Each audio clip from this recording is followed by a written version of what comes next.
Não vou mais chorar, foi o que decidi. Não vou mais sofrer, pra que viver assim? Por essas lembranças comecei a chorar. Caí nas casas das lembranças, lembrei do teu olhar. Enchi meus olhos de esperança, comecei a cantar. Ele fez aquela dança e nunca mais voltar cura mim, Senhor. Cura o meu altar. Cura-me, sou tua criança. Cura-me, cura-me, Senhor Jesus. Cura-me, cura-me, cura-me, Senhor Jesus.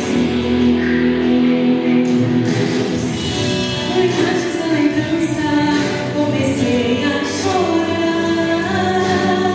Caí nas caixas das lembranças, lembrei do teu olhar. Enchi meus olhos de esperança, comecei a cantar. Lembrei de vez aquela dança pra nunca mais voltar. Cura-me minhas lembranças, cura o meu altar. Cura-me, sou tua criança. Cura-me, cura-me, cura-me, Senhor Jesus. Cura-me, cura-me, cura-me, Senhor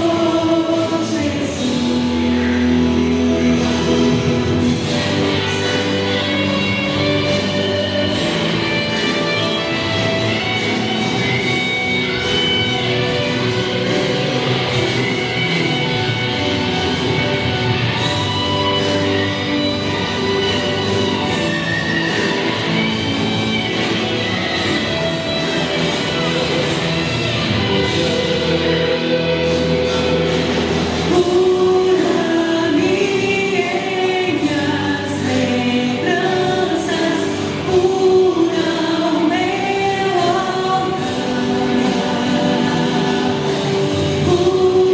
Cura-me, sou tua criança. Cura-me, cura-me, cura-me, Senhor Jesus. Cura-me, cura-me, cura-me, Senhor Jesus.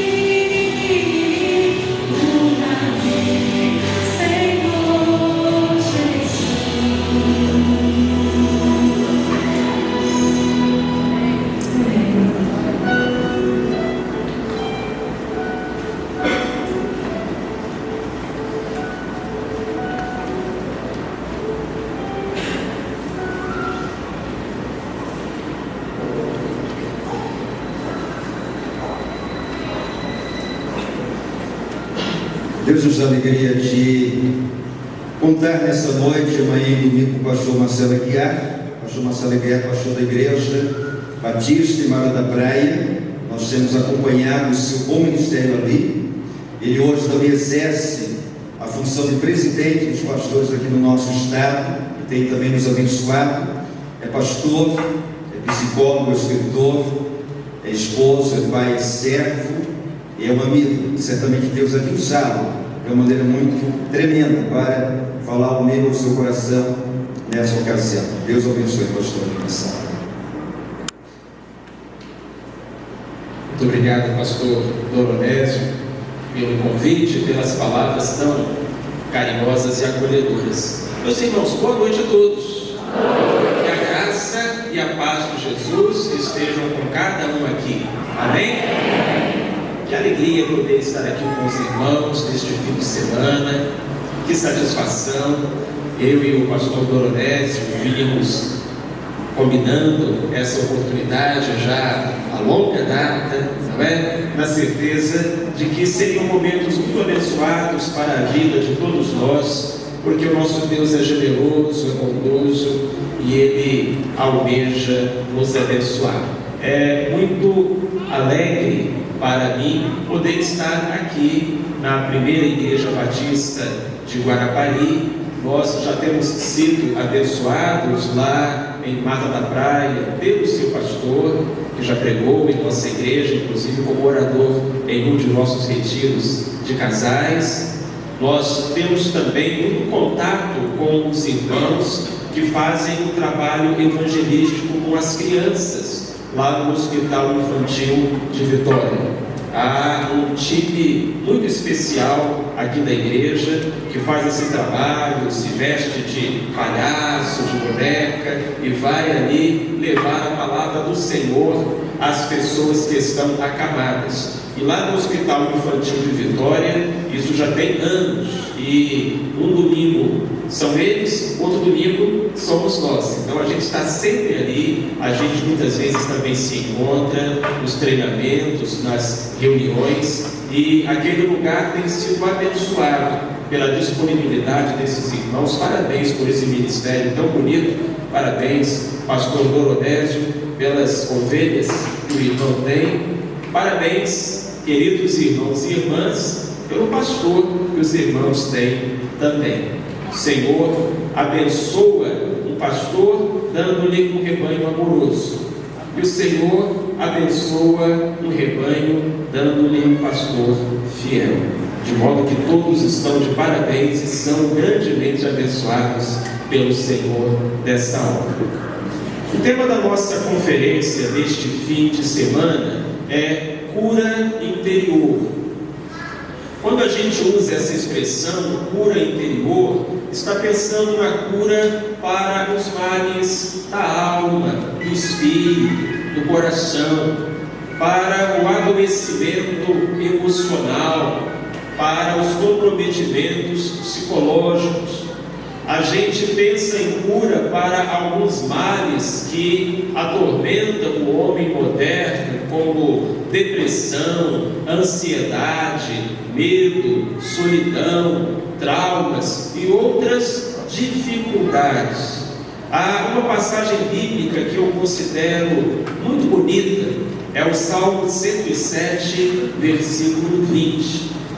Lá no Salmo 107, versículo 20, a Bíblia diz assim: Deus enviou a sua palavra e os sarou, livrou-os do que lhes era mortal. Olha que expressão é essa. Deus enviou a sua palavra e os sarou. Então Deus sara, cura, restaura, liberta. E como é que Deus faz isso, irmãos? Enviando a sua palavra. Nós somos curados pela palavra de Deus. Quando essa palavra chega ao nosso coração e é recebida com fé, os medos se vão, os traumas são curados, as cadeias se rompem, a ansiedade dá lugar à paz. Este livro é a farmácia de Deus. A gente costuma dizer que Jesus é o médico dos médicos, e é verdade. Mas se Jesus é o médico dos médicos, qual é a farmácia dele? Está aqui, é a Bíblia. Cada livro é uma prateleira, cada capítulo é uma caixa de remédio, cada versinho é uma pílula que vem ao encontro da nossa necessidade e abençoa a nossa vida. Há poder na palavra de Deus, porque é a palavra de Deus. e haverá de se cumprir em nome de Jesus o que diz o Salmo 107, verso 20, hoje, amanhã e domingo. Deus enviou a sua palavra e os sarou, livrou-os do que lhes era mortal. Que através da palavra de Deus, eu e você sejamos grandemente tratados este fim de semana. E saiamos daqui com uma alegria ainda maior do que aquela que habitava no nosso coração antes de chegarmos. Amém, meu irmão? Amém. Você crê nisso? Amém. Glória a Deus. Essa é a nossa expectativa. A gente não chega na casa de Deus esperando pouca coisa, não. A gente chega com uma expectativa elevada da realização de uma grande obra, porque o nosso Deus é um grande Deus. Por favor, abra a sua Bíblia em Gênesis capítulo 50. Cada noite, cada culto, nós vamos tratar da cura de uma enfermidade do coração. Hoje eu gostaria de pensar com os irmãos e com as irmãs sobre a cura para os traumas emocionais. E quando penso em traumas emocionais, não consigo me lembrar de um exemplo maior e melhor do que a vida de José do Egito. Em Gênesis capítulo 50, do verso 14 ao verso 21, somos apresentados a um momento marcante na vida de José. Compartilhe a sua Bíblia com o irmão do seu lado, para que ele possa ler também. Olha o que está escrito aí. Depois tornou José para o Egito, ele e seus irmãos, e todos os que com ele subiram a sepultar o seu pai, depois de haver sepultado o seu pai.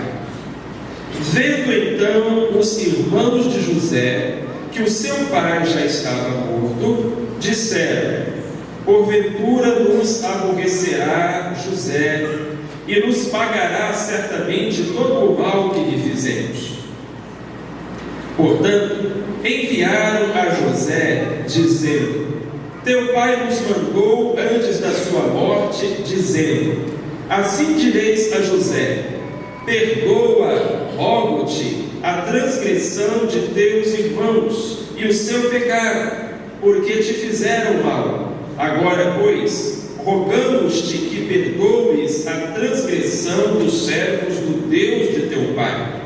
E José chorou quando eles lhe falavam.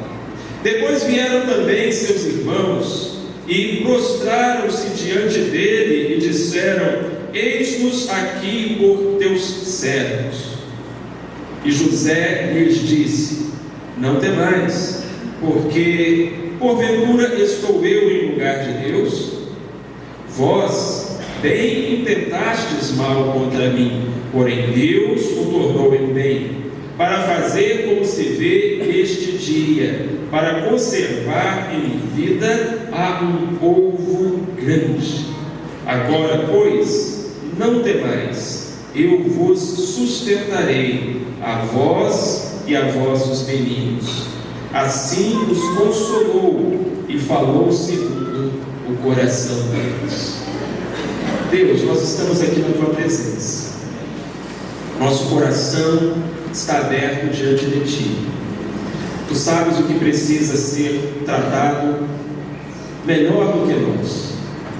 Que o teu Espírito conduza, ó Deus, cada palavra como uma medicação certa para nosso espírito, alma e coração.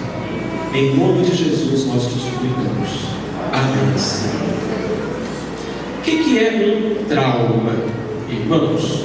Trauma é um ferimento que gera um comprometimento. Quando você quebra uma perna e precisa engessá-la, isso é um trauma. Uma parte do seu corpo foi ferida e aquela ferida agora traz uma consequência de alguma duração. Se há feridas do corpo, há também feridas do coração. O fato de não podermos vê-las não as torna menos reais. Pelo contrário, muitas vezes são os machucados do espírito os que doem mais, levam mais tempo para serem curados e comprometem mais gravemente a nossa vida. Um dos maiores problemas para quem sofreu um trauma emocional é que ter sobrevivido ao trauma não é o bastante. A pessoa traumatizada muitas vezes se vê impedida de desfrutar as bênçãos do presente e conquistar as bênçãos do futuro, porque algo que aconteceu lá no seu passado lhe torne os movimentos, os sentimentos, os pensamentos ainda nos dias de hoje. Existe um ditado que diz que gato escaldado tem medo de água fria. Dá até para a gente imaginar a cena, não é? O pobre gato está lá passando distraído pelo quintal e de repente uma dona de casa distraída abre a porta da cozinha com uma bacia de água escaldante e atira, atingindo o pobre do gato. Ele sobrevive, mas desenvolve um pânico, um pavor da tal água. De modo que toda vez que esse gato vê uma bacia com água, ele não quer saber se está quente ou fria, ele simplesmente está no pé. Está aí o ditado: gato escaldado tem medo de água fria. Mas se esse ditado é verdadeiro, então a gente pode criar um outro a partir dele. E o outro ditado é o seguinte: gato escaldado morre de sede. Não é fato? Porque se o gato, para sobreviver, precisa de água fria, e se ele tem medo da água fria que pode matar a sua sede, o que acontece com o gato escaldado? Morre de sede. Tem muita gente morrendo de sede hoje. Tem muita gente morrendo de sede, inclusive dentro das nossas igrejas.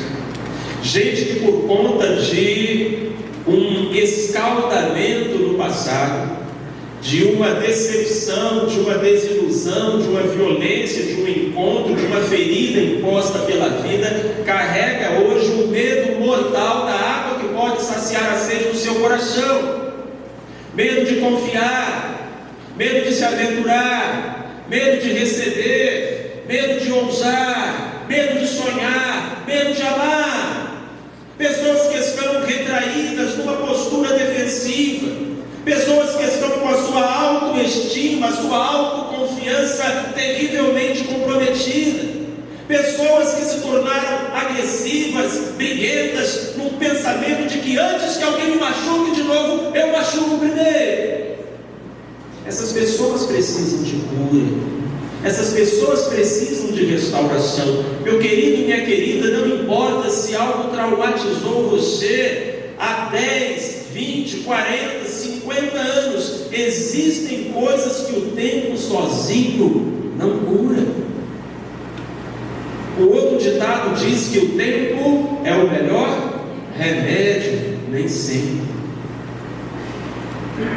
Tem coisas que o tempo não cura. Só quem cura é Deus, através da sua palavra, pela ação do Espírito Santo. José foi uma pessoa traumatizada, porque José foi alguém que desde muito cedo na sua vida se deparou com situações doídas. Eu às vezes fico pensando que poucas pessoas sofreram tanto em tão pouco tempo e de forma tão imerecida quanto José do Egito. Nós podemos identificar pelo menos 7 problemas na vida de José, que eu costumo chamar as 7 feridas da alma, que são feridas que muitas pessoas, inclusive muitos irmãos de nossas igrejas, carregam também na sua história. no seu passado. Por exemplo, a ferida, a dor da perda. Foi a primeira que José experimentou, porque a Bíblia diz que quando José ainda era pequenininho, a sua mãe, Raquel, morreu ao dar à luz seu irmão mais novo, Benjamim, nas proximidades de Belém. José teria os seus 3, 4 anos. Numa idade em que toda criança precisa muito do amor, carinho e proteção de uma mãe, José se viu só. Eu não sei se você já passou pela experiência de perder alguém amado. Talvez, como José, você tenha perdido um pai, uma mãe. Talvez você tenha perdido um filho ou um cônjuge. Talvez você tenha perdido um namorado que terminou com você. Talvez você tenha perdido uma esposa que lhe deixou através do divórcio. Há pessoas que perdem o emprego, tem gente que perde a saúde. O que foi que você perdeu? Que marcas essa perda deixou na sua vida? Como é que isso hoje influencia o seu estado de ânimo e a sua maneira de se relacionar com as pessoas? Então, a primeira dor, a dor da perda. A segunda dor que José experimentou foi a dor da rejeição. Porque José tinha 10 meio-irmãos, eram filhos do mesmo pai, mas não da mesma mãe. E a Bíblia diz que estes meio-irmãos odiavam José e não podiam lhe falar pacificamente. Tudo que José ouvia daqueles seus irmãos eram palavras ásperas. Tudo o que José recebia daqueles irmãos eram gestos de desamor. José cresceu dentro da sua casa, dentro da sua família, sendo colocado de lado, posto de escanteio. Você pode imaginar como foi isso? Imagina os filhos de Jacó, depois de um dia de trabalho, dizem: agora vamos bater uma pelada. Era fácil, né? Era tanto filho que dava 5 para cada lado, e aí eles iam jogar bola. Chega o Zezinho, o caçulinha, pequenininho, também quero jogar. Você não. Você não. Essa foi a experiência de José. Ser rejeitado por um irmão, ser rejeitado pelo pai, pela mãe. A menina que nasceu e o pai queria um menino, o menino que nasceu e a mãe queria uma menina, o pai que queria que o filho fosse jogador de basquete e ele quis ser professor de música. Estas coisas, meus irmãos, minhas irmãs, vão machucando o coração. Quem quer ser rejeitado? Quem quer ser jogado na lata de lixo da vida? Isso machuca. Isso dói. E José experimentou essa dor. Uma terceira dor que José experimentou foi a dor da violência. Porque quando ele chegou aos 17 anos, o ódio dos seus irmãos finalmente explodiu, chegou ao máximo, e nós conhecemos a história. Aqueles irmãos de José o capturaram, tiraram a sua túnica colorida, jogaram no fundo de um poço, depois arrancaram-o dali, venderam como escravo.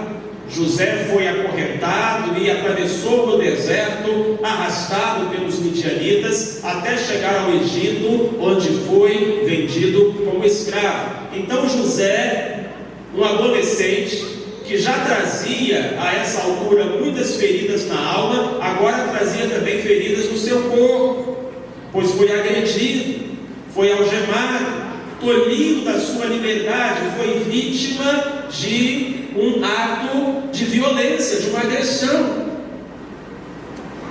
Coitado do José, não é?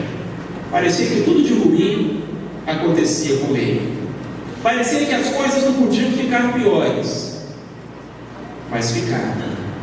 Porque lá no Egito, depois de ter sido vendido como escravo, José sofreu uma quarta dor, que foi a dor do assédio sexual. A sua senhora, a sua patroa, se enamorou dele, quis ter relações sexuais com ele. José disse: nunca que eu vou trair o meu Deus e cometer tamanho pecado.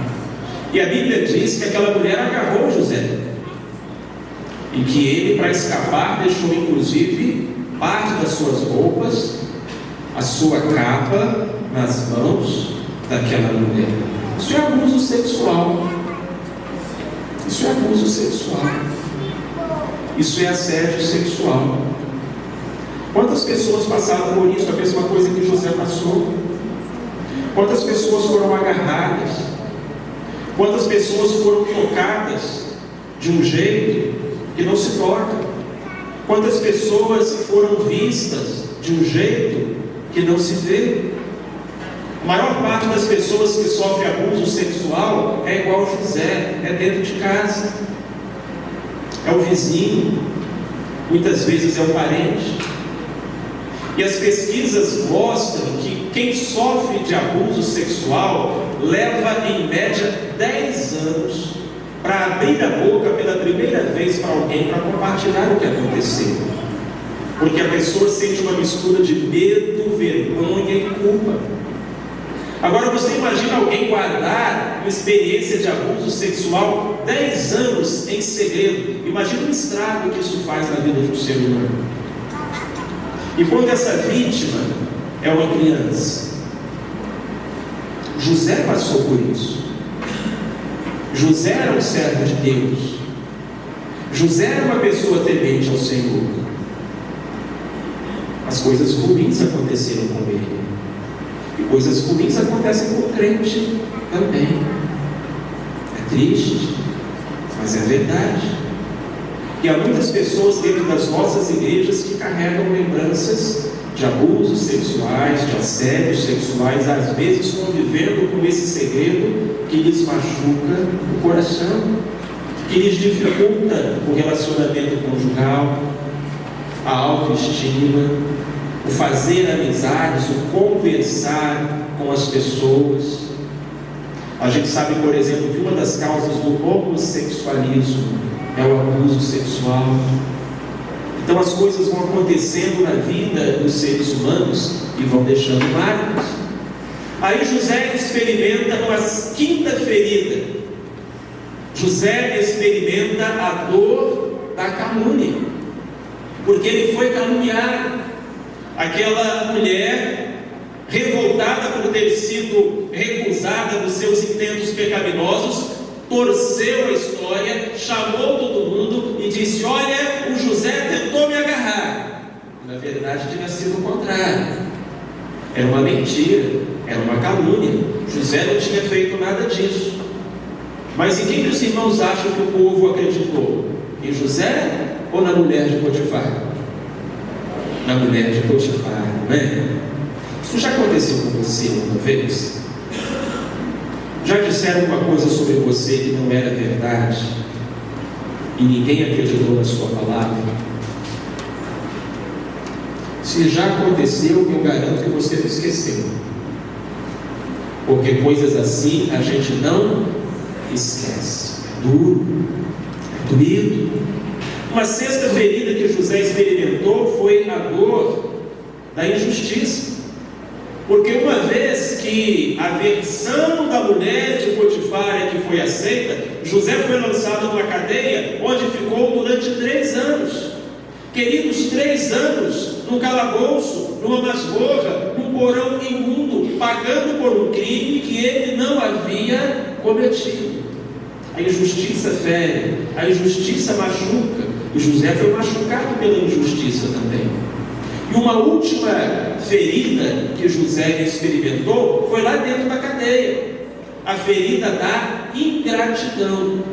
Então ele teve a perda, a rejeição, a violência, o abuso sexual, a calúnia, a injustiça e agora a ingratidão. Porque lá na cadeia José interpretou o sonho de um copeiro. e aquele copeiro disse ao rei: obrigado, José, olha, eu te prometo que assim que eu estiver lá fora, eu vou fazer de tudo para tirar você daqui de dentro. Porque José tinha sido bondoso com ele. Mas quando aquele copeiro se viu livre, como José havia profetizado que ele seria, o copeiro se lembrou de José. É ruim, hein? Esqueceu completamente. Isso é ingratidão. E José ficou esquecido, largado lá no calabouço, lá na prisão, porque ninguém lhe pagou com bem o bem que ele havia feito. Como é que José poderia sobreviver a uma situação dessa? Como é que um ser humano sobrevive? Como é que uma pessoa passa por tudo isso sem perder a doçura, a sensibilidade, a beleza, a fé, a alegria? Como?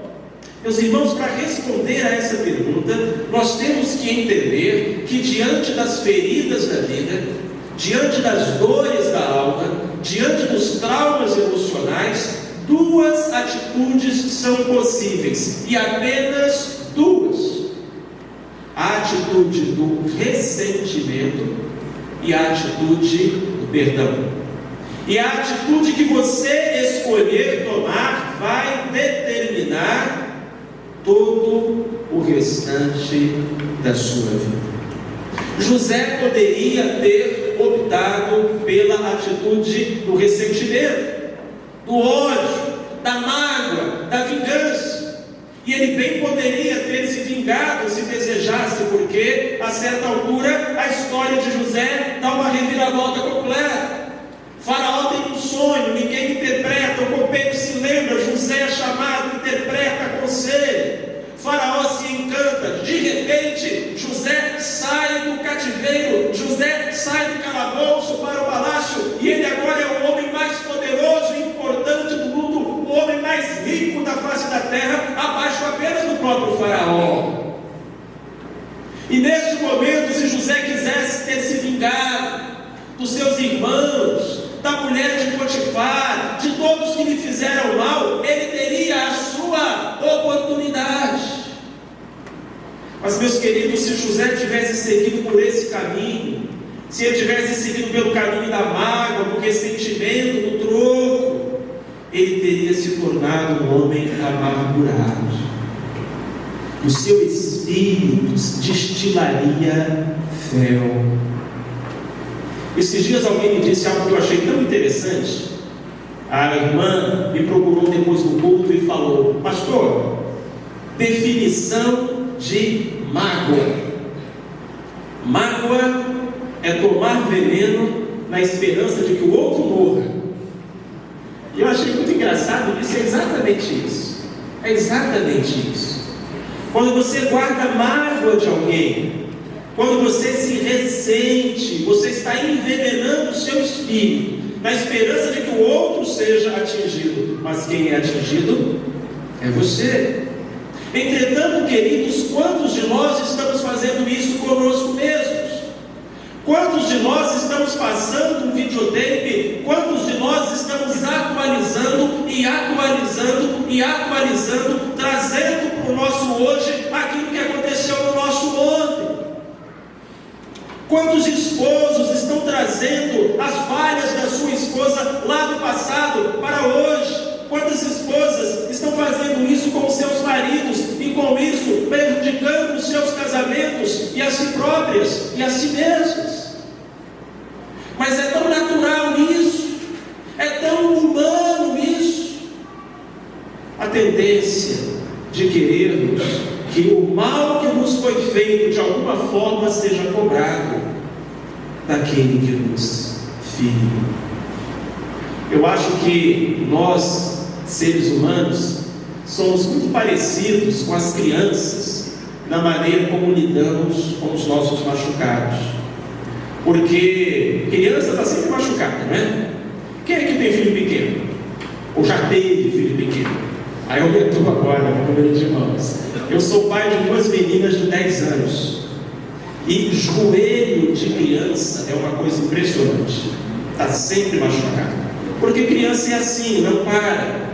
corre de um lado, corre de outro, daqui a pouco tropeça, cai, rala o joelho. O que acontece? Dói, sangra, mas quase imediatamente o corpo inicia o processo de cicatrização. Dentro de poucos segundos o sangue para de escorrer, por cima do machucado forma assim uma camada, né? Uma espécie de cremezinho, e depois vai cicatrizando, faz uma casquinha. E se tudo correr normalmente, dentro de poucas semanas não tem mais nem marca. O corpo humano criado por Deus, irmãos, é fantástico. Só que nem sempre tudo corre normalmente. Nem sempre esse processo segue da maneira que deve seguir. Porque quando a criança está se recuperando do seu machucado, e quando se forma no joelho aquela casquinha, junto com a casquinha vem uma coceirinha. Não é verdade? Uma coceirinha doce, gostosa, e aí o menino começa, cutuca daqui, cutuca de cá. O que a mãe fala? Menino, para de coçar, vai arrancar a casquinha. Mas ele não ouve, e aí vai lá, daqui a pouco, coça um pouco mais do que podia, arranca a casquinha do machucado. O que acontece? Sangra de novo, dói de novo, e o processo de cura tem que começar do zero, de novo. Às vezes você vê um menino um ano inteiro com o mesmo machucado. Caiu de novo, Juquinha. Não, tio, é aquele ainda. É porque ele vai atualizando. É igual o Facebook, né? Ele vai atualizando o machucado. Queridos, o nosso coração também é assim. Quando alguém te faz o mal, dói, sangra, mas Deus começa a te tratar, Deus começa a te curar, Deus derrama o bálsamo do Espírito, Deus vem falando com a voz do seu Espírito para consolar o seu coração, para confortar a sua alma, e é nesse momento que forma uma casquinha em cima do machucado do seu coração, e você começa a coçar, e você começa a dizer para você mesmo: ah não, gente, é desaforo, né? Faz isso comigo e eu ainda vou desculpar, e vai sair assim, vai ficar por isso mesmo. Ó, eu sou crente, mas não sou bobo. E aí o que você está fazendo? Você está coçando. O que acontece? Sangra de novo, dói de novo, e não há cura. Sabe, alguém pode ser responsável pela dor que você sentiu ontem, mas a dor que você está sentindo hoje é você que está causando. Quando você opta pela atitude do ressentimento. O que significa essa palavra ressentimento? Significa sentir outra vez. Ressentir. Trazer hoje o sentimento de ontem. Se José tivesse optado pela atitude do ressentimento, ele teria sido um homem poderoso, mas infeliz. Graças a Deus, José optou por um outro caminho, que é o caminho que eu espero, irmão, que você opte também para a sua cura, para a sua libertação, que é o caminho do perdão. Perdão é a tesoura que corta as amarras emocionais. Perdão é o martelo que quebra as algemas da alma. Perdão é a chave que abre as portas da célula para que reconquistemos a liberdade. Perdoar é cancelar a dívida. Perdoar é virar a página. Perdoar é ser curado de um torcicolo espiritual que faz a gente andar pela vida olhando para trás e olhar para frente com os olhos fitos em Jesus, que é o autor e consumador da nossa fé. Cura interior pode ser resumida em uma palavra, a palavra perdão. Perdoar é o que você precisa fazer, Mas não existe nada mais difícil do que perdoar. Como foi que José conseguiu perdoar os seus irmãos? Algumas coisas que nós podemos aprender com José. Eu queria desafiar você hoje a ser curado como José foi, a dar a volta por cima como José deu. Eu queria desafiar você hoje a se tornar uma pessoa feliz como José se tornou, apesar de tudo que aconteceu na vida dele. E José fez algumas coisas. Primeira coisa que José fez, preste atenção nisso, em nome de Jesus, isso é muito importante. José reconheceu a ofensa que ele tinha sofrido. Porque tem gente que acha que superar o mal é fingir que ele não aconteceu. Mas a verdade é que só pode haver perdão onde há ofensa. É por isso que ninguém pode perdoar Deus. Ah, pastor, eu tenho que perdoar Deus. Tem nada. A Deus ninguém perdoa, porque Deus não erra, Deus não ofende. Nós é que precisamos de perdão. Só pode haver perdão onde houve ofensa. Por isso, quando os irmãos de José chegaram para ele, se prostraram com o rosto em terra e disseram: nós somos teus servos, José riu e disse: ô pessoal, que é isso? Vocês estão pensando nesse negócio ainda? Eu nem lembrava disso, nem lembrava. A gente era criança. Que isso, ó, nem machucou, nem doeu. Foi isso que José fez? É assim que está na sua Bíblia? Como é que está na sua Bíblia, irmão? A Bíblia diz que José chorou e disse: olha, vocês na verdade intentaram o mal contra mim. José não colocou panos quentes, José não fez de conta, José encarou a ofensa, encarou o mal, encarou a dor. Olha, eu fui sim vítima de abuso, eu fui sim vítima de rejeição, eu fui sim vítima de violência. Vocês na verdade intentaram o mal contra mim. Então a primeira coisa para você perdoar é você encarar que houve uma ofensa. Houve uma ofensa. Segunda coisa para você perdoar: liberar o ofensor. É dizer: olha, você não me deve nada, vai em paz, Deus te abençoe, Deus te guarde, Deus te trate, porque de mim Ele já está tratando, em nome de Jesus. Porque você pode passar pelo resto da sua vida, meu irmão, esperando que essa dívida seja paga. Você pode passar o resto da sua vida como um cobrador emocional, ou você pode liberar o perdão na vida daquela pessoa. E perdoar é rasgar o cheque, é rasgar a nota promissória, é dizer: olha, você não me deve nada, vai em paz. É isso que é perdoar. Perdoar não é questão de sentimento, é questão de decisão. Tem gente que fala assim: ah, eu quero perdoar, mas não consigo. É porque confunde a emoção com a atitude. Perdoar é uma decisão que a gente toma. Agora, o sentimento de perdão vem depois, acompanhando a decisão. E muitas vezes você vai ter que se lembrar a você mesmo que você perdoou. Cada vez que vier a tal da coceirinha, e aquela palavra vier na ponta da sua língua, você vai ter que lembrar você mesmo: opa, eu rasguei o cheque, eu queimei as provas, não tem mais nota promissória. É difícil, não é?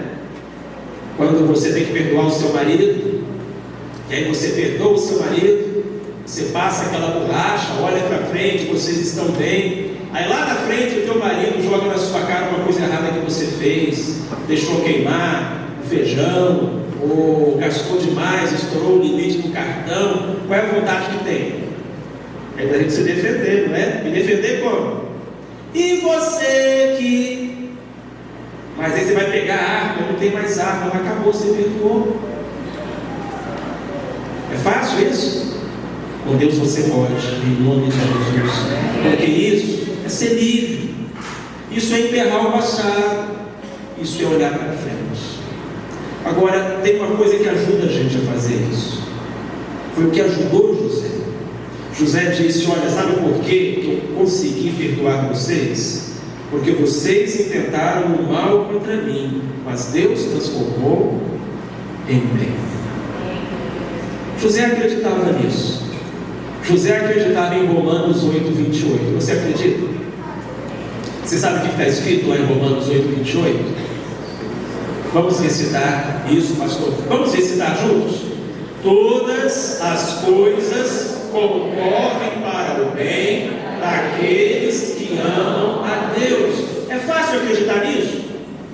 Irmãos, é mais fácil acreditar que a baleia engoliu Jonas. É mais fácil acreditar que o Josué orou e o sol parou. Essas coisas fantásticas da Bíblia, a gente não tem dificuldade de acreditar. Mas quando acontece algo realmente ruim com a gente acreditar que Deus vai fazer aquilo concorrer para o nosso bem, é duro.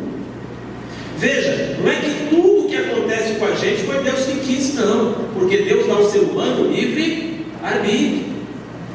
Não é que tudo que aconteceu na vida da gente foi Deus que mandou, foi Deus que quis. Não, mas tudo que acontece, até os pecados que cometem contra nós, por amor de nós, Deus pode transformar em bem. Uma pedra que o diabo jogue contra você, Deus pode transformar numa rosa. Porque Deus é poderoso para fazer isso. Deus fez isso na vida de José. E José disse: Deus o intentou para o bem, para que hoje uma grande multidão, um grande povo possa ser conservado em vida. José conseguiu enxergar que, apesar de todas as coisas ruins que lhe aconteceram, Deus o amava. Deus nunca o havia abandonado, rejeitado. José conseguiu enxergar que Deus estava fazendo os acontecimentos confluírem para o seu bem e para o bem de outras pessoas através dele. Perdoe. Perdoe porque vai te fazer bem. Perdoe porque vai te curar. Perdoe porque você não vai ser mais um gato escaldado. Perdoe. Porque seja lá o que for que a vida tenha feito a você, Deus pode reciclar e usar para o teu bem, por uma única razão: porque Ele ama você. Não duvide que Deus ama você. Ah, se Deus me amasse, Ele não tinha deixado isso acontecer comigo. Será que José não pensou isso lá dentro da cadeia? Não. Mas Deus amava José. E Deus ama você. Eu conheço uma história antiga, mas eu gosto muito dela, que diz que havia um rei que gostava muito de caçar. E esse rei tinha um melhor amigo, que era o seu conselheiro. Era o homem sábio do rei. Como os dois eram amigos, sempre iam caçar juntos. Um dia, lá na caçada, aconteceu um acidente. Na hora que o rei apontou a arma e puxou o gatilho, a arma explodiu e arrancou o dedo polegar direito da mão do rei. E ele ficou muito triste com aquilo. E ele voltou para o palácio e falou para o seu conselheiro: meu conselheiro, olha que coisa triste, vê se fica bem. Eu, um rei, um soberano, agora mutilado, com um dedo a menos, que vergonha. Conselheiro, como é que Deus foi deixar isso acontecer comigo? E aquele conselheiro, que era um homem muito piedoso, muito temente a Deus, respondeu: majestade, a Bíblia diz, lá em Romanos 8:28, que todas as coisas concorrem para o bem